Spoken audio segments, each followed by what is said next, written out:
இந்த சிவானந்த சாலையில் எவ்வாறு போராட்டத்தில் வரக்கூடிய போராட்டக்காரர்கள் எவ்வாறு வர வேண்டும், அதே போல அவர்களுடைய வாகனங்களை எங்கு அவர்கள் நிறுத்த வேண்டும், நடிகர் விஜய் வரும்போது எந்த பாதையில் வந்து போராட்டத்தில் கலந்து கொண்டு திரும்ப செல்லும் போது எந்த பாதையை பயன்படுத்தி அவர்கள் செல்ல வேண்டும், இதற்காக கட்சியினர் என்னென்ன திட்டங்களை வைத்திருக்கிறார்கள் என்பது தொடர்பாக போலீசார் அவர்களிடம் கேட்டறிவதோடு, மேலும் இந்த சாலை வழக்கமாக எப்படி இருக்கும், நாளை ஞாயிற்றுக்கிழமை என்பதால் வாகனங்கள் அதிகமாக இந்த சாலையில் வராது, ஆகவே எந்த பகுதியில் வாகனத்தை நிறுத்த வேண்டும் என்பது தொடர்பாகவும், யாரெல்லாம் எந்த பாதையில் வர வேண்டும், திரும்பி செல்லக்கூடிய பாதை, விஜயை பாதை பத்திரமாக அழைத்து வந்துவிட்டு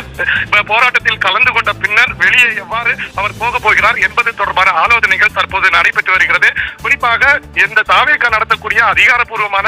முதல் போராட்டம்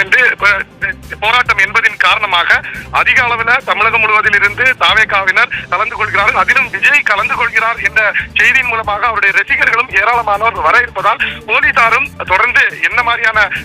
விதிகளை கடைபிடிக்க வேண்டும் என்பது தொடர்பாகவும் அவர்களுக்கு ஆலோசனை வழங்கி வருகிறார்கள்.